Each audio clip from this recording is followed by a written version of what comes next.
I raised a child for 16 years, only to find out she wasn't mine, and she knew the whole time. I never imagined revenge could feel so serene, not explosive, not intense, just peaceful. Like finally inhaling after years of suffocation. When it all shattered, I didn't explode, I didn't yell.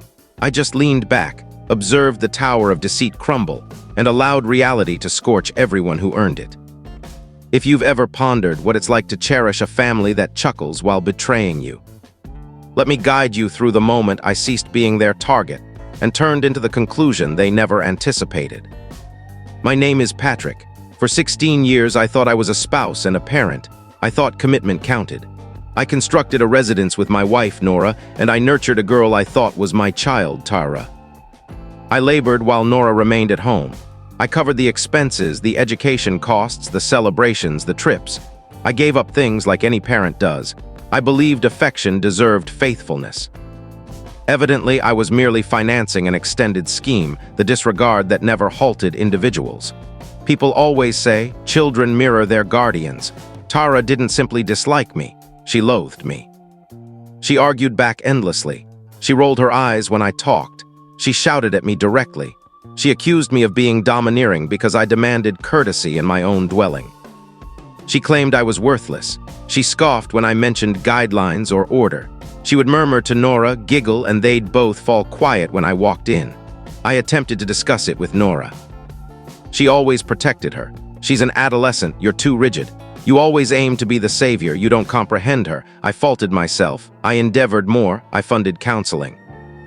I attempted connection outings. I attempted tolerance. I attempted affection. It never counted because now I understand why she detested me. I was never intended to be the father. I was the fool supporting their existence. It began with a device left unsecured. Nora forgot her phone on the sofa while bathing. It vibrated continuously. Inquisitiveness is perilous when you rely on someone. I regret ever checking. Texts, schemes, images, discussions. 3 years of deliberate infidelity, not casual errors. Arranged. Concealed, safeguarded, with a guy she vowed she despised. Someone she asserted had harmed her previously. A dreadful former partner named Brett. There were also talks about money, about my property. My property I acquired prior to wedlock. She was plotting to separate from me. She was plotting to seize the property. And the highlight? Tara was aware. I viewed messages between them mocking it. Mocking how foolish I was, mocking that I would never anticipate it, labeling me dull, labeling me feeble. The two individuals I adored most turned me into the household punchline. I challenged Nora. She wept, she expressed regret, she vowed it was finished. She dropped to her knees, she implored. She said Tara didn't grasp, she said she was confused, she pledged to improve. And like the idiot I was, I pardoned her. We attempted once more. I desired my family. If disloyalty has a flavor, it flavors like shame. 6 months afterward, it occurred again. I entered my sleeping area and discovered her with him. In my bed, the space reeked of treachery. The linens were tangled, her locks were disheveled, his garments were on my seat. My frame grew chilled. I didn't yell, I didn't battle. He grinned smugly when he noticed me. Nora attempted to speak while still partially undressed. It simply occurred. We were conversing. I faltered. Tara returned home while they were still present. And her sole response, "So what? You merited it." That was the instant affection perished. For both of them, I initiated separation proceedings. Nora didn't weep this time. She became vicious. She abruptly desired the property. Support for the child, maintenance, all of it. Abruptly, she was assured. Abruptly, she thought she would demolish me. She strutted as if the ruler of deceit. And Tara, she declared passionately to anyone who would hear about how awful I was. How harsh, how psychologically harmful, how overbearing. She offended me publicly, before relatives, before attorneys, in the open. She hurled poison each time she addressed me. And all while assuming I would still be compelled to look after her eternally. But fate occasionally delays before granting fairness. The judicial shock. In the hearing, Nora attempted to promote the tragic tale. Deceived spouse, frightened child, wicked rigid partner, impoverished defenseless sufferers. Then my attorney posed a basic inquiry. Before this advances, we are seeking a paternity examination for the minor concerning guardianship and monetary duty issues. You could sense quietness fracture across the chamber. Nora tensed. Tyra appeared puzzled. The magistrate consented. Nora opposed. She wept once more. She implored in private. She said I was degrading her. She said I was attempting to penalize Tyra. No. I was finished being unaware. The outcomes came. I was 0% genetic correspondence. 16 years, 16 anniversaries, 16 tuition payments, 16 years of devotion. All of it rested on a falsehood. The chamber fell mute when the magistrate recited it. I still recall the expression on Nora's face. Horror, astonishment, genuine dread. Not of forfeiting me, but of forfeiting the economic security I supplied. Tara gazed at me with astonishment, not remorse. Astonishment that her protective sphere vanished. The magistrate regarded me. I regarded Tara, and with every bit of agony and sorrow within me, I uttered the most composed phrases I had ever voiced. I surrender all guardianship privileges. I have been deceived for 16 years. I am finished. Tara shrieked in the chamber. She labeled me a coward. She labeled me merciless. She offended me before all. The magistrate struck the hammer and ejected her from the space for insolence. I didn't sense triumph. I sensed liberated. Repercussions emerge without my involvement. No support for the child. No property, no luxurious existence. Brett. He fled the instant accountability surfaced. He restricted Nora. He restricted Tara. It emerged he was never intending to remain. He simply relished ruining my existence. Nora attempted to return. She implored. She expressed regret. She confessed all. She said she never intended to injure me that severely. She attempted to have kin pressure me. She attempted to appear sobbing. Tara attempted to disgrace me digitally. She depicted me as the beast who deserted her. She overlooked that the web doesn't delete judicial facts. Then arrived the actual consequences. The judiciary initiated fraud probes. Nora was penalized. She had to compensate losses. She forfeited trustworthiness. She forfeited companionships. She forfeited standing. And for the initial occasion in years, they confronted existence without my funds.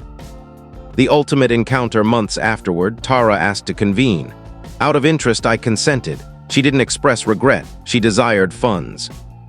She desired assistance with education, with housing, with existence. She said, "You nurtured me. You are indebted to me." It was the final blade, and it ultimately ceased aching. No. I was never anything but your monetary dupe. Now endure the reality you assisted in forming. She departed weeping, but not because she forfeited me. She wept because she forfeited advantage. The disclosure, the genuine surprise emerged later. I discovered that my mother once attempted to alert me. One of Nora's acquaintances attempted to alert me years prior. There were whispers. But all remained mute because I appeared content. Individuals permitted me to sink softly instead of disturbing the situation. It instructed me something harsh. Devotion without honesty is bondage. Pardon without repercussions is authorization. Being the decent person doesn't rescue you from antagonists. It nourishes them. Today I exist tranquilly. My property remained mine. My funds remained mine. My mental health recovered. I rest without worry that someone nearby is covertly scheming my ruin. Nora labors 2 positions now. Tara labors occasionally while attempting to complete education. Their existences are their own issue now. Occasionally, fairness is not blaze or wrath. Occasionally, fairness is merely departing. Permitting the individuals who flourished on your generosity suffocate on the void they formed. And that quietness, it is the most resounding success I ever encountered. When deceit forfeits its influence, individuals become frantic. That is when they turn hazardous. After the judiciary removed me of parental duty and rejected Nora any entitlement to my property, there was quietness for a few weeks. Tranquility felt odd initially. Serenity felt doubtful. But it didn't endure. The tempest returned. It always does. It commenced with weeping telephone conversations, messages filled with quivering tones, regrets practiced like performance lines, weeping about forfeited kin, beseeching for an opportunity to converse, vows of transformation. Then the account altered. Abruptly, they were sufferers once more. I was the merciless beast. The self-centered man who departed. The indifferent former spouse who deserted a girl who seemed like his child. They attempted to utilize compassion as a weapon. They contacted kin. They contacted companions. They attempted to depict me as brutal. It flopped. Individuals recalled the paternity facts. Individuals recalled the judiciary, individuals recalled the insolence. The shrieking, the infidelity, the falsehoods, compassion didn't develop. Only seclusion did. When sentimental tactics didn't succeed, warnings arrived. First came Tara. She appeared unexpectedly at my entrance one night, face filled with fury and privilege, heart filled with arrogance that hadn't absorbed anything. You will rue this, I vow. You cannot simply sever me like that. I will ensure everyone knows your true nature. I will destroy you. She didn't comprehend that she already did that for 16 years. I regarded her not with anger but with compassion. You already inflicted sufficient harm. You will not inflict any more here. I shut the entrance. She hammered it until locals emerged. When focus wasn't in her favor, she departed yelling offenses. That was the final occasion I unlocked an entrance for her. Nora was subsequent, and she didn't arrive with pleading. She arrived with explosive fabrications. She telephoned one evening, tone composed, nearly arrogant. I am expecting. It is yours, you will be accountable, I will pursue you legally. I chuckled. A genuine chuckle. The type that originates from someone who is simply finished. Because the single lesson treachery imparted to me was to never acknowledge assertions without evidence. Paternity examination, judicial supervision, confirmed facility, then we discuss. She hesitated. She didn't anticipate me to be that serene. She attempted to sound injured. You still don't rely on me. I terminated the conversation. A week afterward, documents came, asserting gestation, asserting entitlements, asserting economic duty. My attorney grinned when he viewed them. This was a familiar strategy. Judiciary-mandated health confirmation, judiciary-mandated records, judiciary-mandated evidence. She postponed, she deferred, she wept before the magistrate. The magistrate didn't concern himself with tears anymore. It emerged she was never expecting. Just a frantic deceiver attempting to reopen an economic channel. The judiciary penalized her. Official documentation, degradation before all, and she deserved it. You would assume degradation imparts teachings. It didn't. Next arrived their ultimate approach, a lawful maneuver. They attempted to contend emotional guardianship, a notion occasionally employed when a man nurtures a child thinking she was his. Requesting the judiciary to compel me back into child assistance based on sentimental link.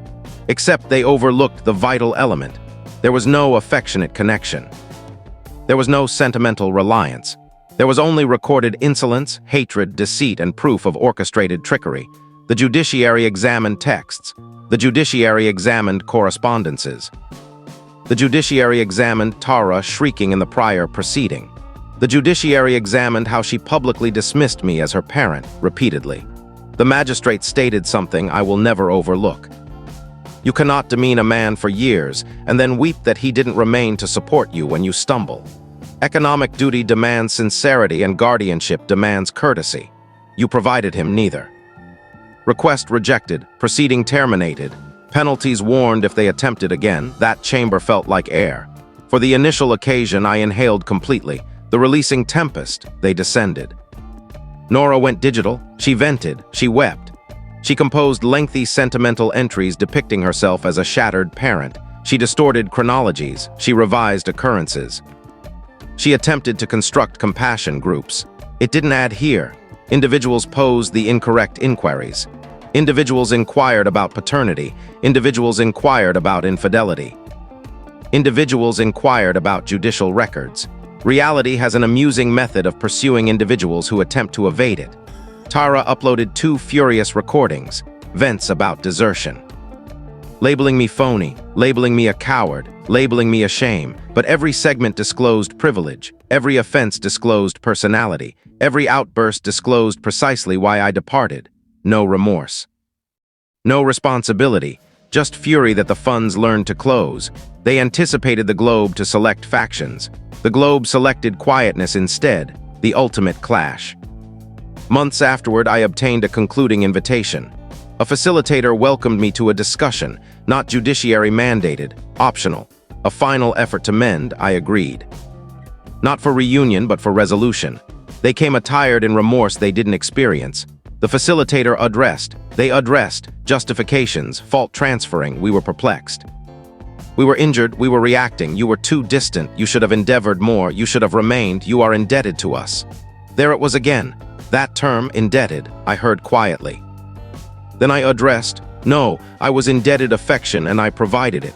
I was indebted assistance and I provided it. I was indebted commitment and I provided it. What I got in exchange was trickery, insolence, open degradation, economic abuse, and treachery in my own residence. I am not indebted you existence because I supplied ease.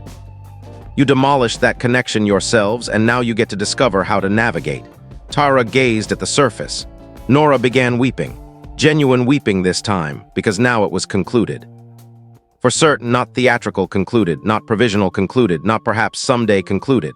Finished. Eternally, I exited. They never pursued, no blast, no retribution scheme, no yelling success. Just tranquility.